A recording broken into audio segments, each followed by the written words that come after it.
ગંગા સતી એક વાણીમાં કીધું, પારકારે અવગુણ કોઈના જુએ નહીં, એને કહીએ હરિના દાસ.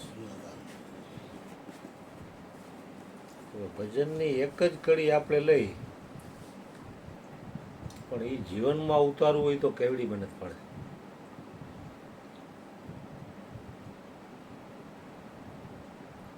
સત્સંગના અભ્યાસથી આપણને ખ્યાલ આવી જાય કે હારું હું આ જરાક ગેરમાર્ગે જાઉં છું,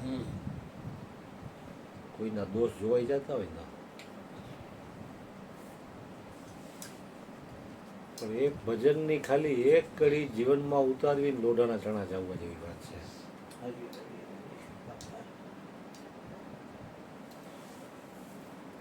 જે બીજા કોઈની નિંદા કરતો નથી અને પોતાની પ્રશંસા કરતો નથી, તે ઉત્તમ સંયમી સાધક મહાન યશને પાત્ર બને.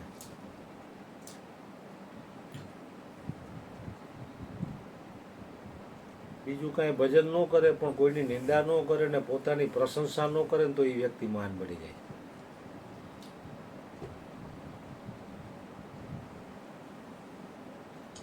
તો સંસારની વાતમાં કાંક નિંદા આવશે ને કાંક પ્રશંસા આવશે. 2-5 જણા ભેગા થાવ એટલે ફલાણા ભાઈ આમ કર્યું તેમ કર્યું, એની સામે મારો રેકર્ડ છે, આપણે કોઈ દી મળ્યું નહીં, એટલે પોતાની પ્રશંસા થઈ ગઈ.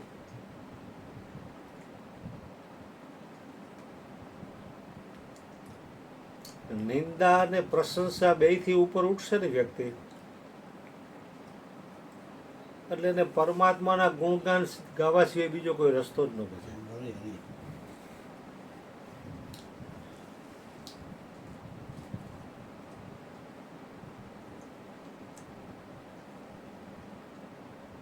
કે પરમાત્માના ગુણગાનમાં જે સુખ શાંતિ છે એ બીજામાં નથી.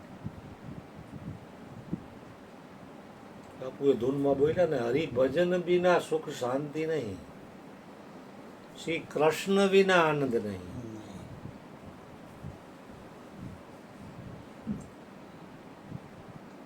કે કૃષ્ણનું સ્વરૂપ જ આનંદ સ્વરૂપ છે.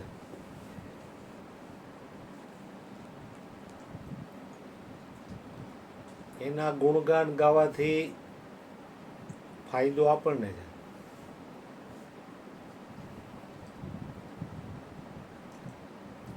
श्री कृष्ण की जय बोलने से वो बड़े नहीं हो जाते, और न बोलने से वो छोटे नहीं हो जाते.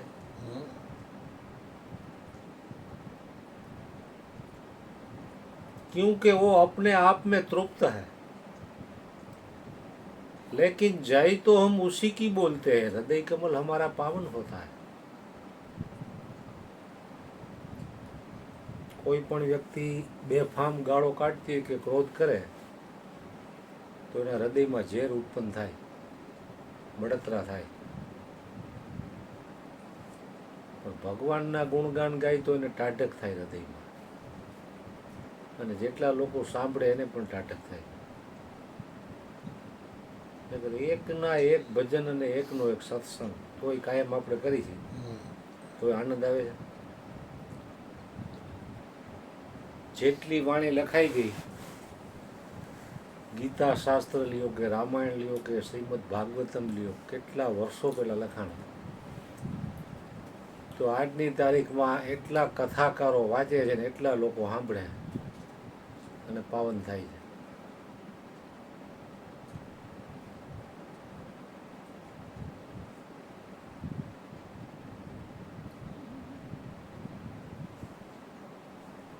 ધન ધન જીવું તેનું રે જાણવું, જેને ગોવિંદના ગુણ ગાયા રે.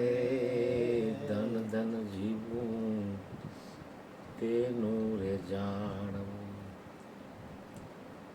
સેવાને સમરણ તેનું કરે સૌ, વળી ઈશ્વર પેઠે પૂજાયા રે.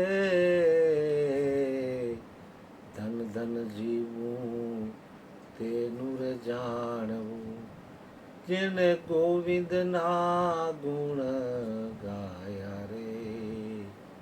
ધન ધન જીવું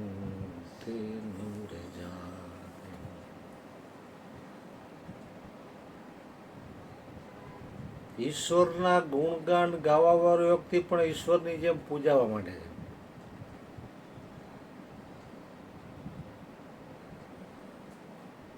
સેવાને સમરણ તેનું કરે સૌ, અરે ઈશ્વર પેઠે પૂજાય. એને કેટલી તાકાત કહેવાય એના ગુણમાં. અને હંમેશા પૂજા ગુણની જ થાય છે. મહાત્મય ગુણનું જ છે.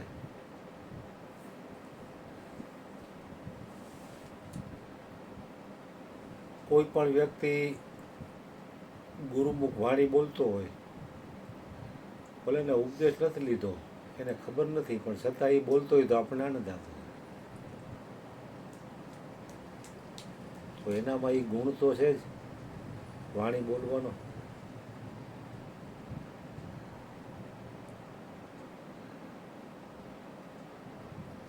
એટલે મહાપુરુષોની વાણી જે કાંઈ રહી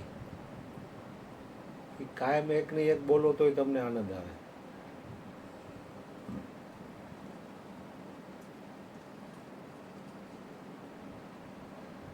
કરોડો અબજો રૂપિયાના ખર્ચે કોઈ ફિલ્મ બનાવ્યું હોય તો એ માણસ 1 વાર 2 વાર 5 વાર 10 વાર જોવે ને તો કંટાળી જાય. પછી બહુ જાજી વાર જોવે તો એ ડિપ્રેશનમાં આવી જાય, કારણ કે એ કાલ્પનિક સ્ટોરી છે. એને પૈસા કમાવા માટે બનાવેલું છે. એ પિક્ચર બનાવીને કોઈનું કલ્યાણ નથી ઈચ્છતા. તો એની સામે ભગવાનના ગુણાનું વાત છે એ તો મફતમાં છે. એમાં કઈ કરોડો અબજો રૂપિયાનો ખર્ચો પણ નથી, છતાંય લોકોનું કલ્યાણ કરે છે.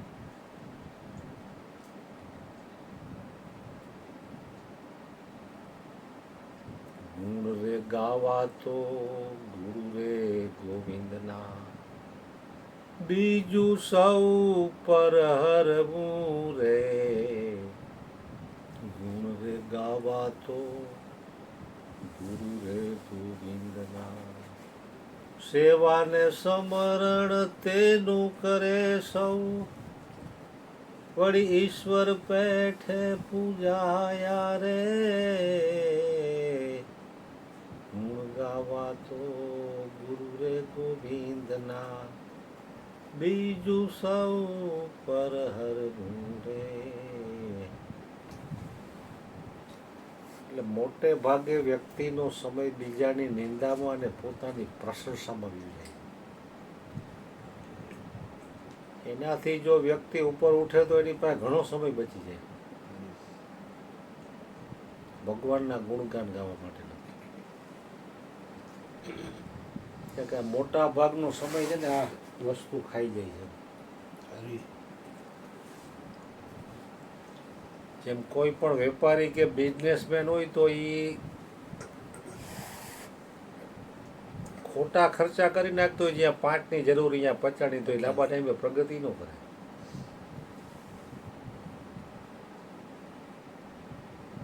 પણ જ્યાં 5ની જરૂર છે ત્યાં 10 હુકમ વાપરવો છે. એવી બધી જેની આવડત હોય તો એ ઓછું કમાતો હોય તો આગળ વધી શકે. તો એના કરતાં એ તો લૌકિક ધન છે, એના કરતાં તમારો સમય છે એ કેટલો કિંમતી છે. સમય દઈને આપણે બધું પ્રાપ્ત કરી શકીએ છીએ, પણ બધું પ્રાપ્ત કરેલું દેવાથી પાછો સમય મળતો નથી.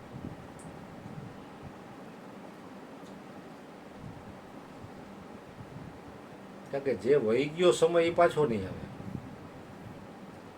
અને હવે કેટલો બાકી છે એ આપણને ખબર નથી. એ બાજી બંધ છે.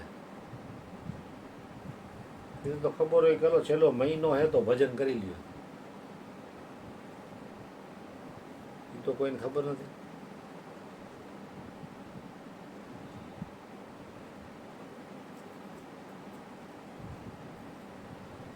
એટલે જેટલો જેટલો સમય મળ્યો છે એનો સદુપયોગ કરવો નહીં, જેની સાર્થકતા છે. હરિગુણગાનમાં, ભજનમાં, સત્સંગમાં, ધ્યાનમાં, સેવામાં, એ જ સમય એનો સાર્થક છે.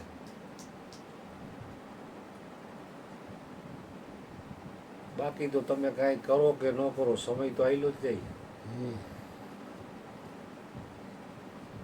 બરફની 1 કિલોની પ્લેટ મૂકો એટલે એ કાંઈ તમારે રાહ ન જો ઓગળવાની, થોડો ટાઈમમાં જુઓ તો પાણી થઈ ગયું હોય.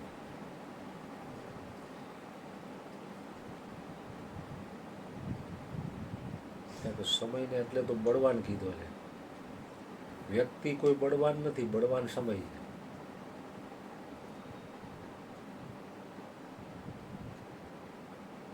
વ્યક્તિ એનો હોય જોઈએ, પણ એનો સમય બળવાનો હોય તો એની વાહવાહી થવા માંડે, એને માનપાન મળવા માંડે. એનો હોય જ વ્યક્તિ બધું યોજાય તો એને કોઈ બોલાવે નહીં. વ્યક્તિ એનો હોય છે, પણ સમય છે એ બળવાન છે.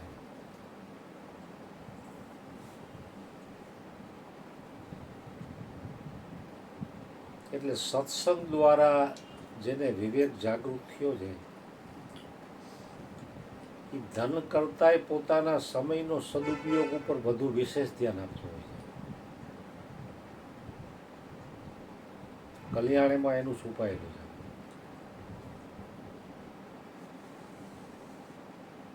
જેમ બાપુ ન કહે કે હું મારી 1 સેકન્ડ બગાડું નહીં, નવરાવો એટલે ભજન સત્સંગ રાત ને દી ચાલુ જોઈએ. તો સમય તો એને 24 કલાકનો આપ્યો, એ બધાને 24 કલાકનો જ આપ્યો છે.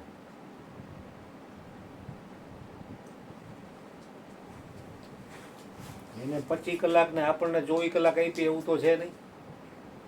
બધા માટે એ જ સમય છે. પણ જે કામ જે સમયે થવું જોઈએ તો એમાં જ તમારી સફળતા છે.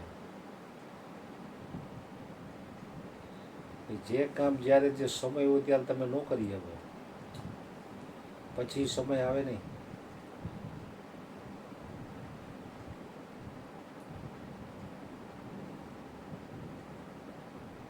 જેમ કોઈની આ કાંઈ બાળકનો જન્મ થયો હોય તો એમ કે હમણાં અમે દીવાબત્તી ન કરીએ, અમારે સૂતક છે. સૂતકમાં સૂતક થઈ જાય. તો સૂતક એટલે સારી તક.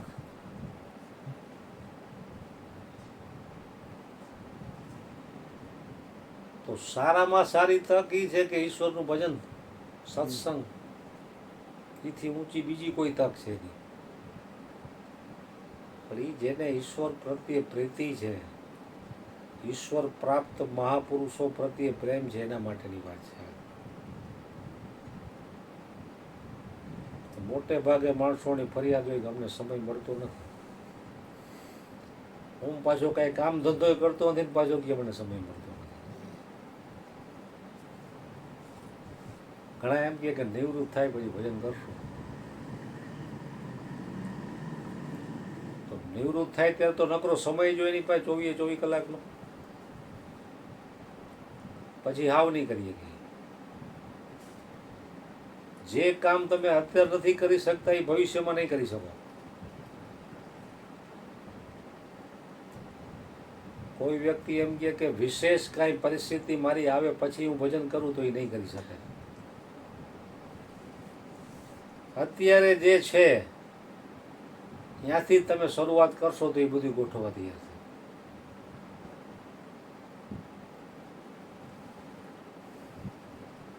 જેમ કોઈ બિઝનેસમેન કે વેપારી હોય તો એની પાસે 10 કલાક 8 કલાક ધંધો કરતો હોય તો સમય ઓછો હોય. તો ઓછો સમય હોય ને તો એ વિચાર કરતો હોય કે હું ક્યારે મારા સમયનો સદુપયોગ કરું, એટલે ચીવટ હોય. પણ 24 કલાક નવરો એની પાસે સમય જાજો એટલે એ બેદરકાર રહે. જેમ મહિને 5 લાખની આવક હોય એ 200 વાપરવાનો અહીંયા 2000 વાપરી નાખે, કારણ કે પૈસા છે ને એની પાસે. પણ 5000નો પગાર વાળો માણસ હોય યારું આ 50માં પડતું હોય તો 60 નો વપરાય, કરકસરથી જીવતો હોય. તો સમય બચાવવામાં વ્યક્તિ કરકસર નથી કરતો.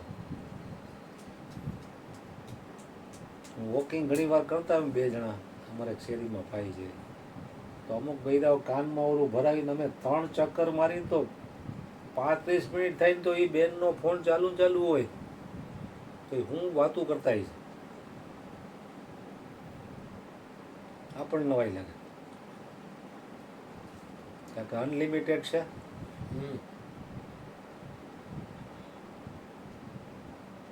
એટલી વાતો ચાલુ હોય તો એ વાતમાં કાંઈ સાર તો હોય નહીં.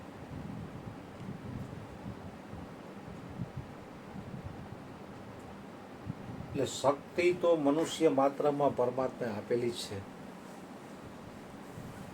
પણ એ શક્તિનો સદુપયોગ કેમ કરે છે એની ઉપર આધાર છે. ધન એ માણસોને ઘણાને આપેલું કરોડો અબજો રૂપિયા,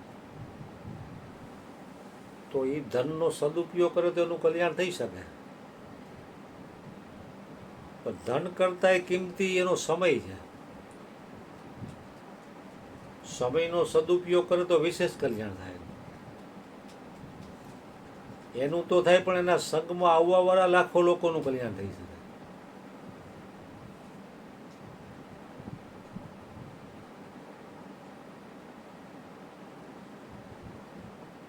એટલે પુનિત મહારાજે વાણીમાં કીધું, સમય મારો સાધજે વાલા, કરું હું તો કાલા. કાલાવાલા.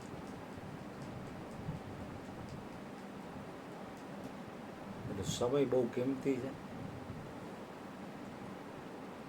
કિંમતી में कीमती समय, कीमती में कीमती परमात्मा में लगाना ही सार्थकता है, बाकी सब बेवकूफ़ी है.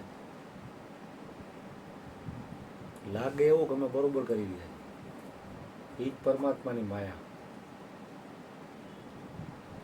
પણ આપણાથી ઉપર ઉઠેલા મહાપુરુષોનો સંગ કરી ત્યારે એ આપણી આંખ ઉગાડે ત્યાં આપણને ખબર પડે કે આપણે તો ગીલાના માર્ગે હાલી જતા. પણ તમારા ગીલાના માર્ગે હાલવા વાળા તો તમને એ કહેવાનું, વાહ બાપુ વાહ, તમારું કામ બહુ સારું હો, તમે કરો છો બહુ ઊંચું.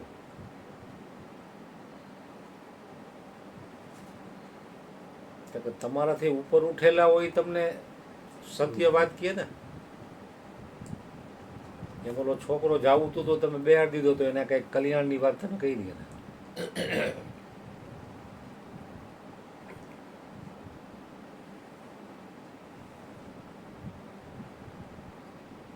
એટલે શક્તિ મનુષ્ય માત્રમાં છુપાયેલી છે. માણસ તમે જોજો 2-4 કલાક બેઠો રહે ને મૌન, એટલે એને એમ થાય હું કંઈક બોલું. જેમ રૂપિયા વાપરવામાં કેવી મજા આવે, બહુ મજા આવે ને. 75,000માંથી 3 દિવસ અટાણે તાબડતોબ રાત નથી કામ ચાલુ છે, બરોબર.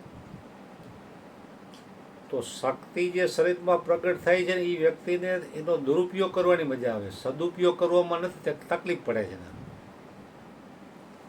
કે ભાઈ તારાથી બોલ્યા વગર હાલતું જ નથી, તો તું 2 કલાક ભગવાનનું નામ લે, ધૂન ગા, કીર્તન કર, ભજન કર, સત્સંગ કર, તો એ નહીં થાય.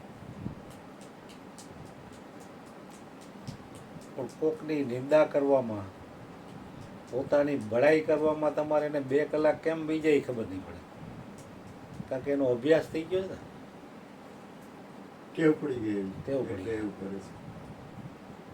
રાત્રે મોટે ભાગે બૈરાવ નવરાવી તો એને 12 કેમ બાકી જાય ખબર ન પડે, વ્યર્થ વાણી વિલાસમાં. જે સમય 2 કલાક તમારા બરબાદ થઈ ગયા એ તો પાછા મળવાના નથી. અને હવે નવા પાછા 2 કલાક જીવશું કે નહીં એની કોઈ ગેરંટી નથી, તો આ જીવ જાગતો નથી.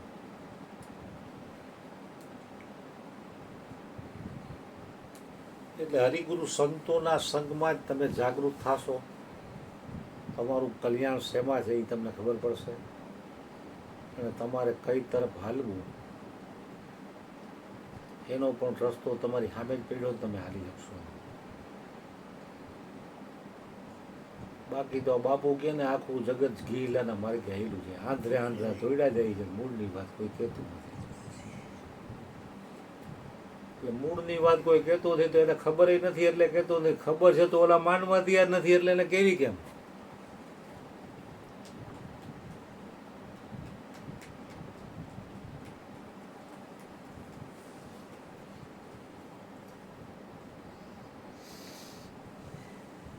ખબર છે તો સામે વાળો માનવા જ નથી માગતો તેને કેવી કેમ. કેને ગૌ મારી લારી વાત કેને કહું દિલ્લાની વાતો નથી નથી રહેવાતું, હવે નથી રહેવાતું. જેને એને કહું તે કહ્યું કયું ના માને. મૂરખ મૂરખ ગણી મને મારે છે લાતો.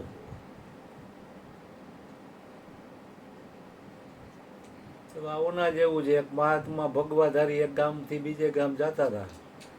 તેમાં એક ગામમાં બધાય નશામાં, અને બે ફાર્મ કર્યું પડે ને એકબીજાના કાઠલા પકડે ને પાણાવારી કરે.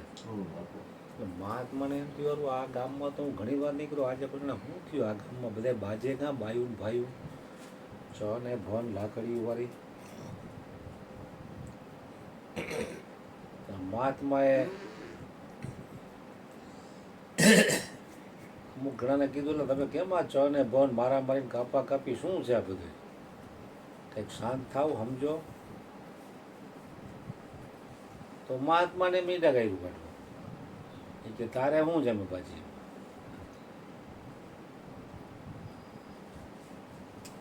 મહાત્માને એમ થયું કે આ બધા ગાંડા થઈ ગયા લાગે. તો ઓલા લોકો મહાત્માને કહે તું ગાંડો થઈ ગયો, અમે તો બરોબર છે. તો અહીંયાથી આગળ હાલતા હાલતા હાલતા એક બીજા ગામની સરહદ આવી ને ત્યાં જઈને એક ભાઈને પૂછ્યું તો એ ભાઈ કે એ ગામમાં આખા ગામમાં એક જ કૂવો છે, અને એ કૂવાનું પાણી બધા સિંચીને પીએ છે. એ કૂવામાં કોકે ભાંગ નાખી દીધી, એટલે આખું ગામ નશામાં હતું. અને મહાત્મા એક હોશમાં હતા, બાકી બધા બેહોશ. હોશ બેહોશ ને મદહોશ. માલદેવ બાપુ ઓડિયાવાળા એટલે બેહોશ અવસ્થામાં હોય એને સમજાવવા કેમ?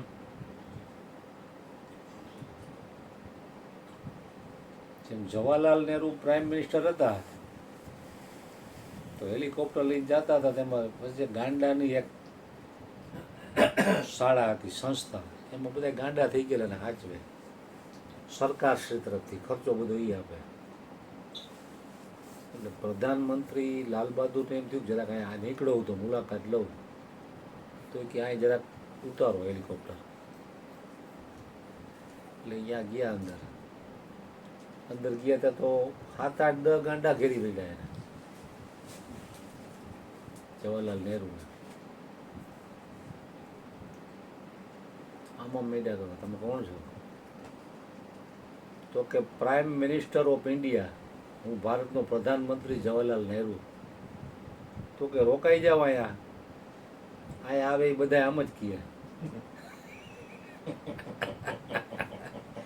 એ કે અહીંયા રોકાઈ જાવ સારું થઈ જશે. અહીંયા જેટલા આવે ને બધા આમ જ કહે. કે ગાંડા હતા તેને કઈ લેવા દેવા નહીં. એટલે સંસારનો નશો જેને ચડી ગયો છે, બેહોશીમાં જે જીવે છે, એ મહાપુરુષોની કોઈ વાત માનવા તૈયાર નથી. જેને જેને કહ્યું તે તો કહ્યું ના માને. મૂર્ખ બનીને મને મારે છે તે જટ બાપુ પૂરું કરે તો સારું. 9:30 થી 11 નું કઈ ને એક વગાડી દે બાપુ, જટ પૂરું કરે તો સારું. સદગુરુ મહારાજની જય. જય બાપા. 4 વાણી અને 4 ગેરમાં ધૂન. 4 ગેરમાં. કોઈ જાણે કેમ ઘેર ભેગા લઈને આવતો હોય. આ ગેર